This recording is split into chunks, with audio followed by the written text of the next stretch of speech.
Y es tiempo de echarle una mirada al contexto nacional. Yo agradezco el compromiso de cada sábado de Moisés Gómez Reina, economista, maestro en Derecho, analista político, para echarle un ojo a pues, los últimos acontecimientos que han sucedido en México y que consideramos son de interés. Mi estimado Moisés, felicidades, 3 años de En Contexto. Acuérdate cuando iniciamos con esta aventura. Así es, Jesús, muchas felicidades y qué bueno que hay la oportunidad de seguir comentando y poniendo en contexto los temas, Jesús. Antes de seguir, oye, como dicen los españoles, ¿cómo te fue con el seísmo anoche? Fíjate que Ni cuenta. ni lo sentí ni nada, digo, sí se escuchó la alarma sísmica, pero Estuvo tranquilo, ¿no? no se ¿No sintió, ni andabas se tú en el sintió. Auditorio Nacional? Había un concierto del maestro Bosé ahí, me tocó ver No. algunas imágenes, cómo sacaron a la gente del Auditorio Nacional. No, fíjate que precisamente estaba yo revisando unos textos para comentarlos aquí contigo cuando se escuchó la alarma sísmica y bueno, pues ya sabes, Sí, el claro, protocolo, ¿no? Salir, pero pues no, pero estuvo tranquilo, ¿no? Al parecer, sí, todo tranquilo. no, Oye, a sí, ver, muy tranquilo. hay otros tipos de sismos que vienen del norte. Siempre sí hay aranceles, ¿eh? Eso de que logramos detenerlos. Y yo decía, bueno, puede ser sábado de malas noticias, porque estuve comentando yo algunos datos de cómo andamos en materia de democracia según el índice de democracia de The Economist, pero dije, bueno, que esta de cómo está la cosa con los aranceles, que la platique Moisés ahorita que esté en su colaboración. ¿Cómo está el asunto? A ver, en el discurso patriotero del Zócalo, en el que se envuelven en las banderas, y cuando quieren llamar a defender la soberanía, hablan de que logramos contener la embestida de Trump por los aranceles, pero si hay una buena cantidad de productos y servicios que tienen aranceles, Moisés, platícanos. Sí, mira, primero déjame hacerte la referencia de que Donald Trump ha cumplido con lo que ha dicho, ¿eh? ¿Sí? Firmó una serie de órdenes ejecutivas. La primera que nos afectaba era la que pausó en las primeras 2 semanas de su gobierno al 3 de marzo, en donde él decía que se iba a imponer un arancel de 25% a aquellos productos que le impactaran a la economía. Y déjame hacerte un poco la reflexión, y no porque le dé la razón a Donald Trump, sino un poco cuál es la reflexión de fondo.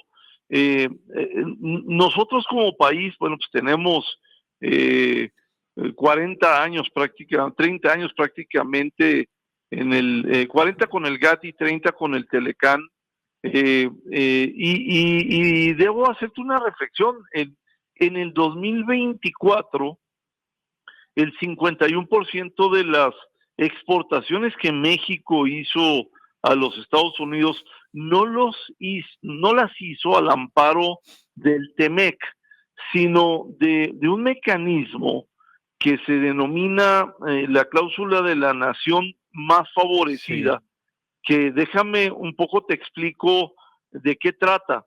En el TEMEC, cuando se dio la revisión en la anterior administración de Trump estableció, y el equipo negociador de Estados Unidos, dos condiciones para que pudiesen tener los productos que se producían en México las ventajas de cero arancel. Correcto. Para entrar a Estados Unidos y Canadá. Una de ellas era que los componentes de los productos que entraran a Estados Unidos tuviesen 100% origen de insumos intermedios, o de materias primas de Estados Unidos, de México, Canadá. Es decir, si de repente ya le metías un componente de otro país, pues ya no estaba respetando la regla de origen. Y la segunda consideración, Jesús, que esta es importante, sobre todo en la industria automotriz, era que no era lo mismo producir un vehículo pagándole a los técnicos o a los empleados de la industria automotriz lo que le pagabas por hora en dólares en Estados Unidos o Canadá que lo que le pagabas en México. Entonces, correcto, la exigencia en el primer caso es que hubiese insumos o materias primas 100% de los tres países, y la segunda, que los vehículos que fueras a exportar tuviesen como reflejo los sueldos y los salarios de los tres países. En el caso del sector automotriz se cumplió esa consideración, pero en muchos otros casos de industrias no se cumplían con esas consideraciones. Entonces, para sacarle la vuelta a estas dos reglas del TEMEC, se acogían a la cláusula de la nación más favorecida, que significaba que podías meter productos a los Estados Unidos, pero pagando un arancel entre el 2 y el 3%. Okay. Bueno, el 51% de las exportaciones el año pasado no se hicieron en el marco del TEMEC y se aprovechó esta cláusula, y obviamente pues tiene componentes de origen y componentes de sueldos y salarios. Y Donald Trump entonces firma una orden ejecutiva en donde dice: lo que no venga en el TEMEC va a pagar 25% de arancel. Entonces, en lugar de pagar ese 2 o 3% de la cláusula de la nación más favorecida, 51% de las exportaciones, que te estoy hablando que representa algo así como 258 mil millones de dólares. 258 mil millones de dólares, ese 51% que no están en el TEMEC, tienen desde el 3 de marzo el 25%.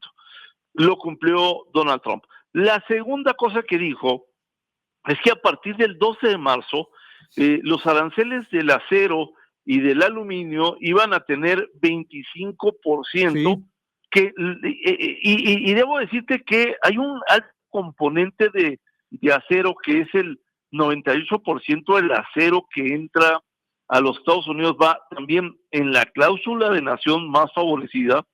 Cerca del 75% del aluminio y cerca del 66% de productos de acero y aluminio, lo cual quiere decir que el acero y aluminio que entre a partir del 13 de marzo a los Estados Unidos no solo tiene el 25% original de la primera referencia de cláusula de nación más favorecida que te explico, sino este segundo 25% que representa un 50%. Luego entonces, si tenemos aranceles 25% en una parte y 50% en acero y aluminio, pues no había nada que celebrar, mi querido Jesús. Híjole, se ha escondido mucho en el discurso esto, Moisés, se ha escondido mucho, es decir, pero bueno, finalmente, va a ser muy difícil de ocultarlo. A ver, ¿cómo se está sintiendo, cómo se está viendo, cómo se está reflejando o cómo se va a reflejar, cómo se va a ver, cómo se va a sentir en un mediano plazo, si quieres, si es que no en el corto, esta aplicación arancelaria de al 51% de los aranceles, de los productos, no protegidos, digamos, por el TEMEC, más este 50% a aluminio y acero en la economía mexicana? ¿Cómo lo vamos a ver nosotros eso en la economía mexicana? Te lo respondo de dos formas, Jesús. Mira, en la industria acerera, sí, en México genera algo así como unos 700,000 empleos directos e indirectos, y tiene exportaciones por 2,100 millones de dólares. Uh-huh. Esto pues te representa un impacto económico importante. Hay que reflexionar respecto a números que hemos comentado aquí en contexto, que tiene que ver con las consideraciones económicas. Hace 2 sábados platicábamos tú y yo aquí cómo se ha venido reduciendo el nivel de crecimiento del Producto Interno Bruto, y también cómo se ha venido reduciendo la inversión extranjera directa. Es decir, hay un sentimiento de recesión, uh-huh, ya en algunos analistas económicos, y si a eso le generas esa reducción en la inversión extranjera directa, producto de de las reformas del Poder Judicial, de las reformas de la cuestión energética, de la electricidad, de las gasolinas, lo que hemos estado discutiendo en los últimos días, pues te genera una altísima incertidumbre. A mí me parece que hay dos elementos importantes. También Trump dijo que a partir de abril, del 2 de abril, iba a incrementar también los aranceles recíprocos. Y esa es un poco la tormenta que viene, Jesús. Con esto termino el comentario. Trump firmó una orden ejecutiva cuando tomó posesión, en donde le pidió al Departamento de Comercio que analizara en dónde debía de poner aranceles adicionales, y estos son adicionales a los del 25% que hablamos ahorita y a los del 50% que referimos ahorita, Jesús. Esos serán a partir del 2 de abril, supongo, ¿no? A partir del 2 de abril, bueno, es correcto. Déjame hacer la pausa de los 15 minutos y regresamos, porque ese evento, insisto, los calificativos los voy a poner yo, tú eres cuidadoso, más que yo, ese evento patriotero de envolverse en la bandera para celebrarlo de la llamada de 48 horas antes del jueves anterior, pues derivó también luego en una serie de imágenes que circularon fuerte por las redes y que terminaron pues dejando de lado la razón de ser del evento para poner en evidencia la razón de ser de las divisiones al interior de Morena. Pero si quieres regresamos con eso, estamos en contexto, estoy platicando con Moisés Gómez Reina, no se vaya. Y la plana mayor de Morena le dio la espalda a la presidenta en el evento de celebración, festival, así le llamaron, un festejo, dijera un célebre personaje que habita aquí el Palacio de Gobierno, bueno, cuando está aquí, cuando no está en México, que hubo jolgorio en el Zócalo el domingo pasado, pero el jolgorio lo traía el hijo del presidente. A ver, ¿cómo leíste eso tú? Bueno, mira, la verdad es que en ese tipo de eventos, sí, pues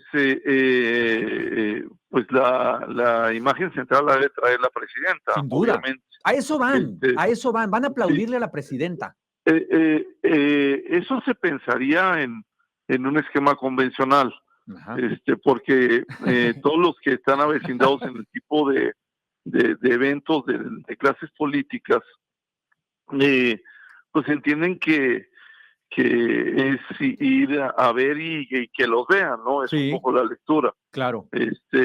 Y a ver a quién saludas y a ver a quién te encuentras y a ver con quién coincides y con quién tratas de no coincidir. Lo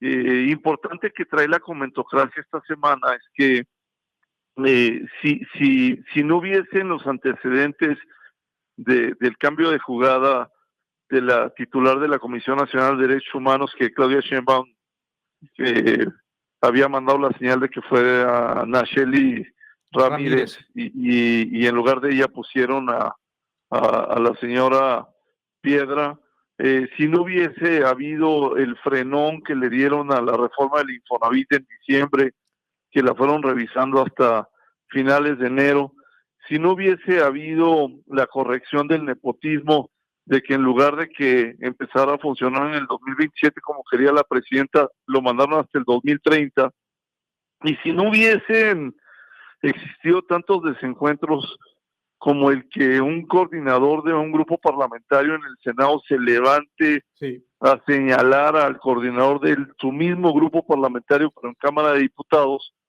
pues este descuido, o como diría don Fidel Velázquez, el que se mueve no sale en la foto, pues aquí no se movieron ni salieron, ¿no? Ajá. Y si no hubiesen pasado todos esos antecedentes, pues la verdad es que las disculpas hubiesen sido suficientes, pero hay muchos antecedentes. Digo, es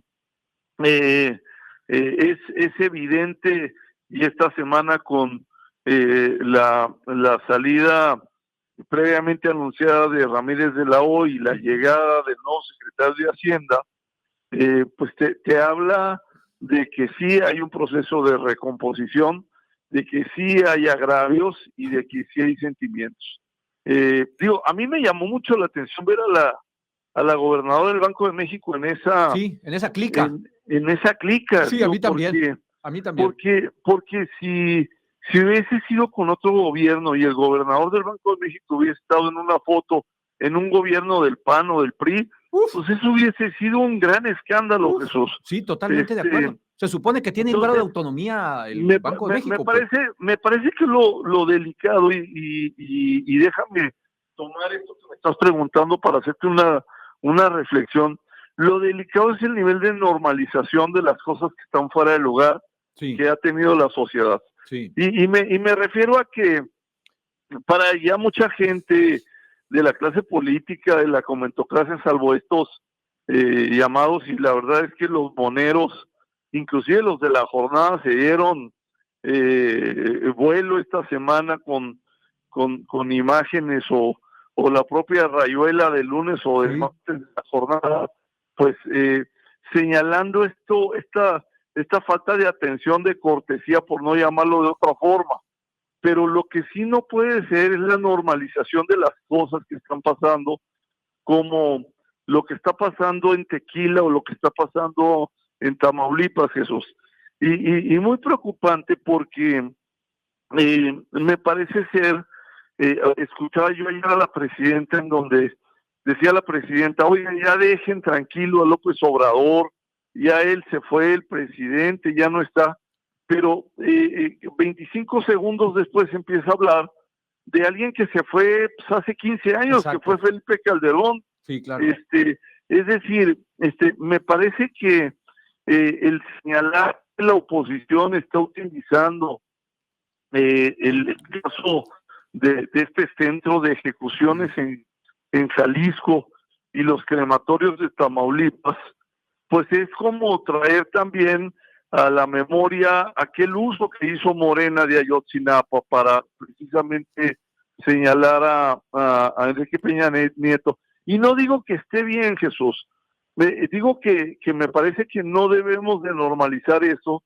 y me sorprende mucho las declaraciones, por esto termino, Jesús, mi comentario, de Marco Rubio, sí, el secretario de Estado de los Estados Unidos, donde en una entrevista, su primera entrevista en español en los Estados Unidos, señala que el envío de los 29 narcotraficantes, incluidos Rafael Caro Quintero, el Z-40 y el Z-42, fue justificado por el Gabinete de Seguridad que visitó un día antes a la Casa Blanca, como la necesidad de hacerlo porque el Poder Judicial estaba plagado de corrupción. Es que comprar ese argumento aquí en México, los que sabemos que sin duda sí hay un alto nivel pues de ineficiencia en el Poder Judicial, pero que con la reforma que se impulsó se va a triplicar este nivel de ineficiencia y de discrecionalidad. El tener registrado que todos los jueces y magistrados que se van a dedicar a atender los temas de tipo organizado, electos en zonas donde son controladas por Morena, y me refiero a que estos jueces van a ser electos en zonas en donde Morena en las elecciones anteriores tuvo niveles de votación arriba del 65%, es un tema que se prevé que se siga normalizando, pero es un tema sumamente delicado, Jesús. A mí también me llamó muchísimo la atención. Entonces concluyo nada más sí, con esta parte, es decir, no normalicemos, y pongamos un poco el ojo en las cosas que se están construyendo. Estoy de acuerdo, estoy totalmente de acuerdo. Yo tengo la impresión, sobre la primera parte de tu comentario, que los recursos retóricos se le están agotando muy pronto a la presidenta. Esta idea de que dejen en paz a López Obrador, cuando tiene 3-4 meses que se fue, y ellos no han dejado en paz ni a García Luna, ni a Calderón, ni a Salinas, ni a un montón que se fueron hace mucho tiempo, es una manera pues muy torpe de no hacerse cargo de casi 7 años de gobierno, de errores y de horrores que han cometido, y eso pues desde los espacios periodísticos no se les puede dejar pasar. Yo estoy convencido que no se les puede dejar pasar. Y la segunda parte de tu comentario a mí también me llamó mucho la atención, la percepción esta de Marco Rubio, de esta que dices del Poder Judicial. Me extrañó bastante que los norteamericanos lo estén viendo así. Sí, preocupante. Bueno, habrá que ver qué opina el embajador, habrá que ver qué opinan muchos de los involucrados. Digo, sin duda hay un incremento y digo, me parece que Donald Trump inclusive no tiene razón para incrementar el 25% de los aranceles, aunque te acojas en la cláusula de la nación más favorecida. Eso lo puedes pelear en la Organización Mundial de Comercio. Creo que debe haber una estrategia de México. Me parece que sí hay que cerrar filas, no del lado de la presidenta, sino del lado del país. De acuerdo. Del lado de la población, del lado de todo lo que están afectando, pero también tenemos que ser muy sensibles de que las cosas pues tienen que tener objetivamente un buen criterio, Jesús. Moisés, te agradezco mucho, como cada semana, que nos ayudes a ponerle la mirada al contexto nacional. ¿Dónde te podemos seguir? ¿Dónde te leemos? @Gómez Reina en X, y todas las semanas aquí contigo. Discúlpame, pero voy saliendo de una tos y una congestión tremenda, así que espero me hayas disculpado la voz de barítono que traigo. No te preocupes, hombre. Al contrario, que te termines de mejorar. Sobra decirte que la receta obligada más tarde, pues podrá ser un tequila con limón. Seguramente. No me pidas permiso, tú tómatelo. No pidas anuencia de en contexto. El Mike no se va a fijar. Tú tómatelo. Felicidades, Jesús. Un abrazo. Abrazo. Saludos a Miguel y a Dora Inés, que se mejore. Órale, abrazo, que estén bien.